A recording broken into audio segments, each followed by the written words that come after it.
చిట్టపట్ట నడుముల ఊపులు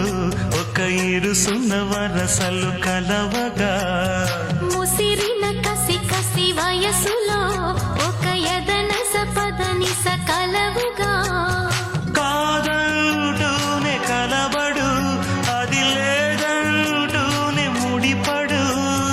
ఏమంటున్నా మదనుడు తెగ ప్రేమించాక వదలడు చూస్తా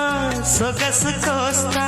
వయసు నిలబడు కౌగిట అబ్బని తీయని దెబ్బ ఎంత కమ్మగా ఉంది రోయప్ప అమ్మ నేనున్న నీ బుగ్గ ఎంత లేతగా ఉన్నదే మొగ్గ